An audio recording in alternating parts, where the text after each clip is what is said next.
En mi vida pasada fui psiquiatra, y joder, uno bastante bueno. Es difícil decir lo que hace a un psiquiatra bueno en lo que hace.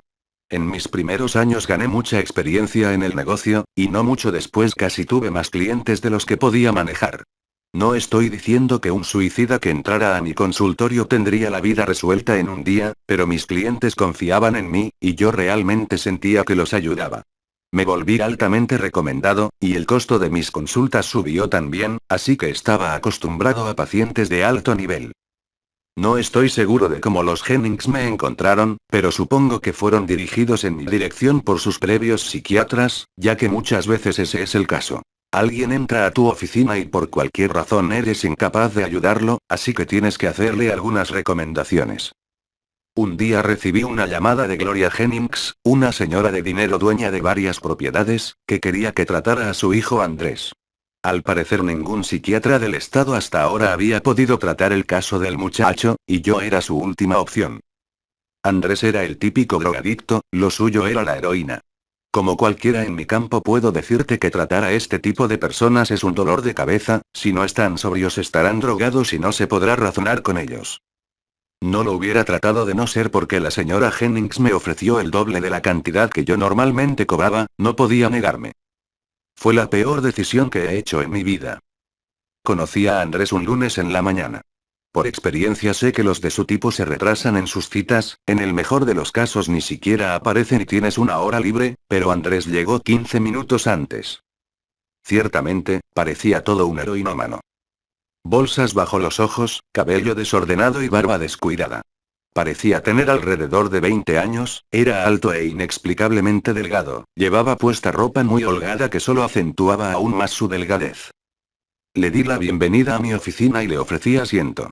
Se sentó y empezó a frotarse las manos y a explorar la oficina rápidamente con sus ojos, se veía ansioso. Por mi privacidad me referiré a mí mismo como doctora.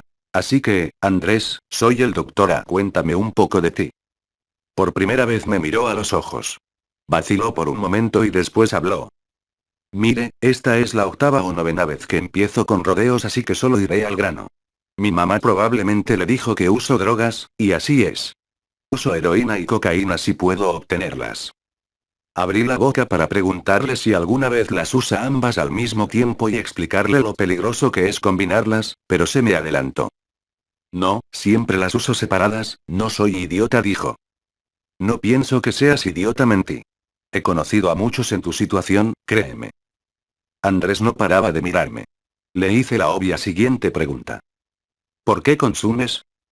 Bueno, las noches que no quiero dormir uso cocaína, dijo mirando al suelo y frotando sus manos, y las noches que no quiero soñar uso heroína. Perdona, ¿las noches que no quieres dormir usas cocaína? Pregunté solo para asegurarme. Correcto, doctor. Dijo, volviendo su mirada hacia mí. ¿Por qué no quieres dormir, Andrés? Porque no quiero ver a Uglo, respondió, pronunciando Uglu. Registrando mi reacción a esa palabra. ¿Quién es Uglo? Pregunté curioso. Suspiró. Uglo es un monstruo que veo a veces en mis sueños, él los controla. ¿Cómo es que Uglo controla tus sueños? Bueno, no sé si su nombre realmente sea Uglo o si así se llame, pero es todo lo que dice. Y sé que controla mis sueños porque toda la mierda que pasa en ellos cuando él está ahí son cosas que nadie soñaría nunca, dijo, separando sus manos y cerrándolas, poniéndolas en su regazo. Empezaba a ponerse interesante. Decidí ir un poco más lejos y hacerle la pregunta entrometida. ¿Y qué tipo de cosas has soñado, Andrés? Mire, no estoy loco. No voy y me drogo para alucinar y soñar esa jodida mierda. Yo solía ser un atleta a punto de graduarse con el mejor promedio antes de que esta cosa empezara a joderme, dijo, visiblemente enojado. Yo no creo que estés loco, mentí de nuevo. Si pensara eso te hubiera tomado como otro caso perdido y simplemente te hubiera dicho que te fueras. Soy un psiquiatra, Andrés. Conozco a un loco cuando lo veo. Esto pareció calmarlo un poco. Pero tienes que entender, continué, que tengo que saberlo todo antes de hacer un diagnóstico de cómo ayudarte, así que lo preguntaré de nuevo. ¿Qué tipo de cosas has soñado? Lo vi relajarse un poco. Cosas terribles, las cosas más horribles que se pudiera imaginar pasándole a personas y cosas que amo, dijo mirando al suelo. ¿Qué clase de cosas? Una vez tragó duro, una vez soñé que estaba encerrado en una jaula en un sótano que jamás había visto, y había 3 hombres violando y golpeando salvajemente a mi madre. Esto me incomodó y vacilé un poco, y Andrés lo notó. Iba a perder su confianza. Continúa, dije de manera comprensiva. Ella me llamaba y yo estaba llorando, y cada vez que ella berreaba y gritaba mi nombre pidiéndome ayuda un hombre la golpeaba, y a pesar de cómo sangraba ella seguía llamándome, y ellos seguían golpeándola y violándola. Abriré un paréntesis aquí y diré que la gente normal no sueña estas cosas. Sueños como este son raros incluso entre algunos psicópatas, y ahora empezaba a entender por qué Andrés había tenido tantos psiquiatras en tan pocos años. Era cuestión de tiempo para que se convirtiera en un potencial candidato de volverse psicópata, eso o Andrés tenía un nuevo tipo de trastorno de sueño desconocido en mi campo.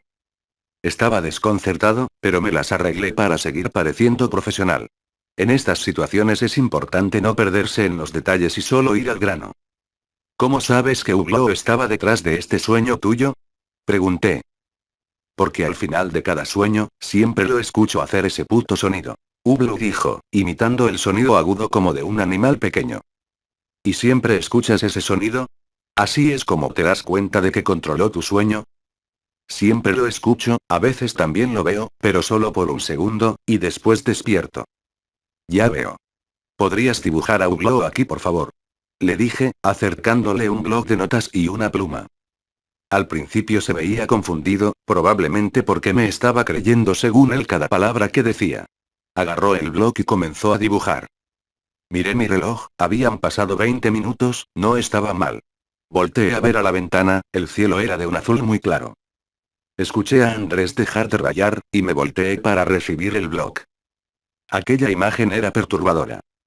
La cosa tenía un largo hocico colgando, como la trompa de un elefante con una lengua saliendo de este. Su rostro carecía de rasgos faciales, a excepción de 2 largos ojos completamente negros que parecían verme directamente, a punto de salirse de sus órbitas. Tenía 6 extremidades y un torso delgado. Estaba encorvado, las rodillas de atrás y de en medio estaban un poco por encima de su cuerpo, obviamente podía hacerse mucho más alto si quisiera. Sus pies eran circulares con 6 apéndices saliendo de estos en todas direcciones, todas equidistantes unas de las otras. Las 2 piernas delanteras eran notablemente más largas, y tenía solo 2 dedos extremadamente largos en cada mano, ambos en las partes superiores de las manos y en la misma dirección. Un escalofrío recorrió mis hombros. No tenía ninguna característica peligrosa como dientes o garras, pero aún así no podía evitar sentirme incómodo al examinarlo. Salí de mi estado de hipnosis y volteé a ver a Andrés, que me miraba fijamente. Creí que ya tenía mi diagnóstico. Bueno, Andrés, creo que ya sé lo que está pasando. No parecía aliviado en absoluto. ¿Así? Dijo monótono. Sí, creo que lo que ocurre es que tú tienes sueños, Luke, sueños lúcidos. Sí, yo pensé lo mismo, interrumpió. ¿Usted piensa que tuve alguna pesadilla traumática de esta cosa y ahora cada vez que tengo sueños lúcidos inconscientemente meto a esta cosa en mi mente, lo que provoca que se dé un escenario traumático antes de yo siquiera pensarlo?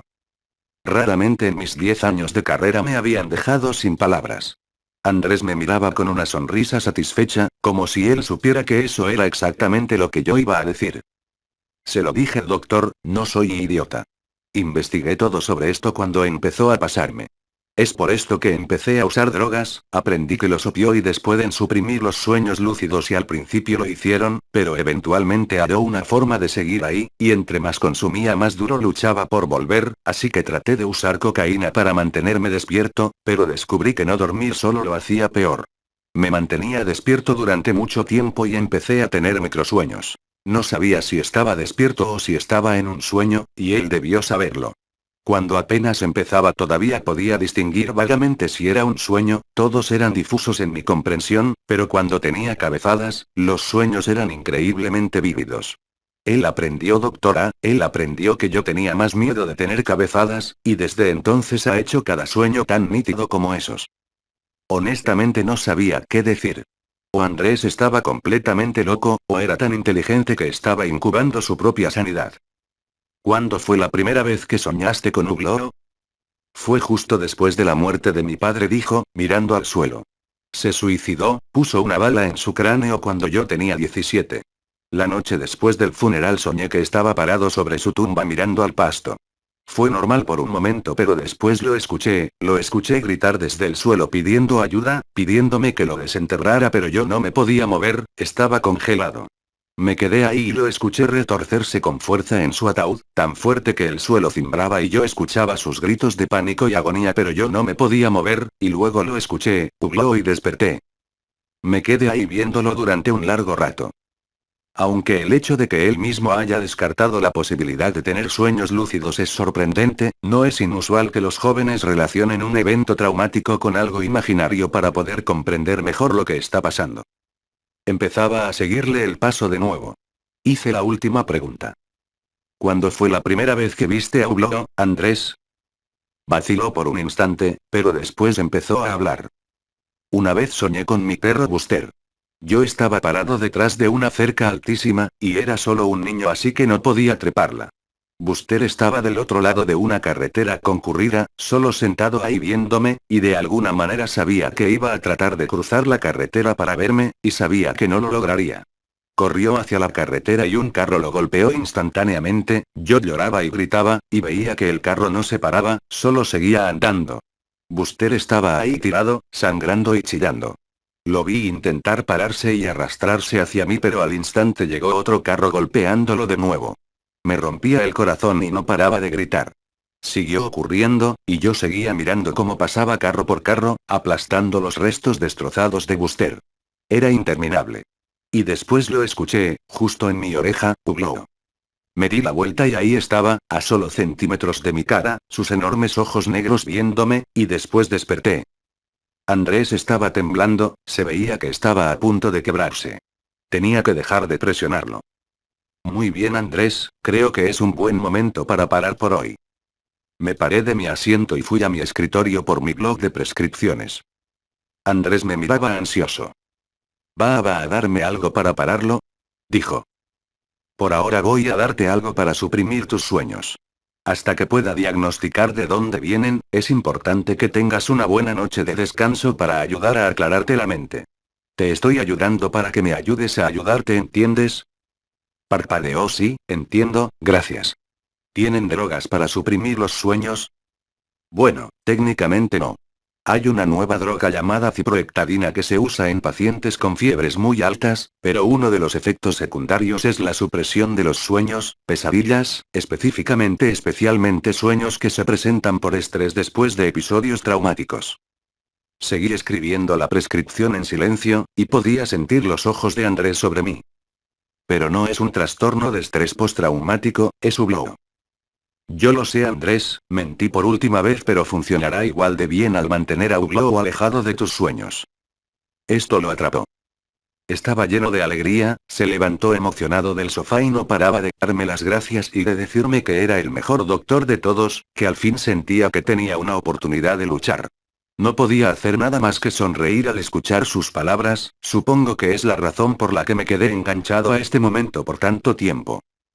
Lo conduje hacia la puerta y le di un apretón de manos, me miró a los ojos, sonriendo por primera vez desde que lo vi, y salió de mi oficina. Esa sería la última vez que vería a Andrés Jennings con vida. Pasó una semana y el siguiente lunes Andrés no se presentó. Normalmente yo estaría aliviado, le diría a mi secretaria que saldría por un café y me la pasaría de gusto el resto de la hora. Pero no podía evitar pensar en Andrés. Me había quedado pensando en estos sueños suyos desde que se fue, y para ser honesto, realmente estaba esperando tener noticias de él y de su situación. Salí de mi oficina y le dije a mi secretaria que saldría fuera y que cancelara mi siguiente cita. En mi mano tenía el recibo de mi única y última sesión con Andrés, que apuntaba a su domicilio. Estaba quedándose en un apartamento del que su madre era dueña justo fuera de la ciudad. Eran aproximadamente 15 minutos en coche de mi oficina a su casa. Por casualidad conseguí entrar a la puerta principal del edificio ya que alguien justo iba saliendo del complejo.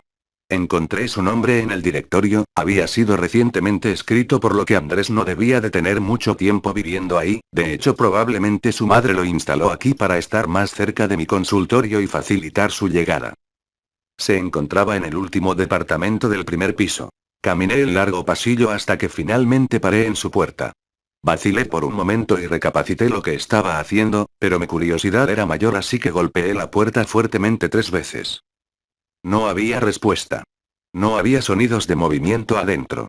Después de escuchar por un rato, volví a golpear la puerta, esta vez más fuerte. Andrés, soy el doctor A. ¿Podrías abrirme la puerta, por favor? Nada. Traté de girar la perilla de la puerta y para mi sorpresa giró por completo. Sentí el peso de la puerta aligerarse y supe que estaba abierta. No puedo decir cuánto tiempo me quedé ahí, con la perilla en la mano, pensando en cómo se veía aquella situación por fuera. Un doctor se permite entrar en el departamento de su paciente. El doctor encuentra a su paciente drogado, o en una peligrosa sobredosis de heroína. Pero posiblemente también sobredosis de la nueva droga que le prescribió el doctor mismo hace tan solo una semana. Dejé de divagar y tomé aire al abrir la puerta lentamente. Lo primero que noté es que las persianas estaban cerradas y no había luz, salvo por una lámpara que alumbraba tenuemente.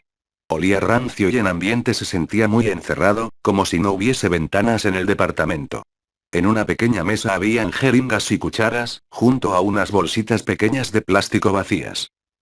Caminé por la sala de estar, no había señales de Andrés.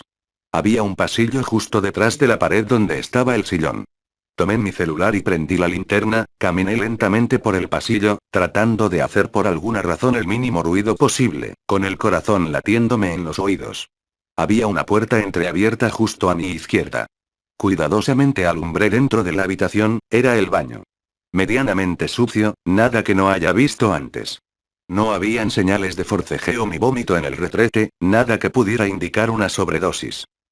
Dejé salir un pequeño suspiro de alivio y seguí mi camino por el pasillo, solo había una puerta restante, al final del pasillo.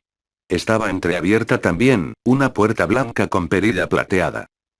Traté de buscar entre la oscuridad un interruptor. Aquellos apartamentos eran viejos, el interruptor debía de estar en el cuarto de Andrés, detrás de su puerta. Hacer aquello no se estaba poniendo nada fácil, y tragando mi saliva llena de nervios, comencé a caminar con sigilo hacia su puerta. Cada paso se sentía como 1 kilómetro, mis pies se sentían torpes y mis piernas pesadas. Para cuando llegué a la puerta sentí que había pasado una hora. Me quedé aquí parado, solo viendo la puerta, hasta agarrar la perilla, levantar mi mano y golpear mis nudillos contra la puerta. ¿Andrés? Pregunté mientras golpeaba. La puerta se inclinó ligeramente hacia adentro. A través de la abertura de la puerta pude notar el contorno de una persona, y abrí la puerta completamente. Andrés estaba sentado en el suelo, apoyado en la pared. Su piel pálida y blanca, sus ojos verdes viendo directamente a la puerta por la que acababa de entrar. Me quedé en shock. Era la primera vez que veía un cadáver fuera de su ataúd. Se veía tan vacío, sin vida.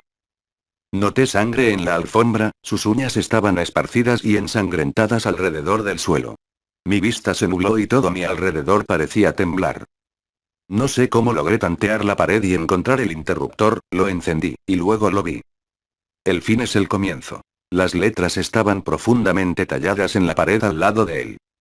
Justo después de leer aquello un olor penetrante chocó contra mis sentidos, un olor pútrido y repugnante. En ese instante caí en la cuenta, ese momento todo lo veía como algún tipo de ilusión, pero me di cuenta de todo lo que estaba pasando vívidamente y sentí las náuseas más asquerosas que he sentido en toda mi vida. Corrí a toda velocidad al pasillo y vomité al instante. Estaba encorvado aún vomitando cuando una anciana de unas puertas más adelante abrió la puerta, y al verme se llevó la mano a la boca sorprendida. «Llame al 911». Le grité. La escuché dar un portazo y correr dentro de su departamento.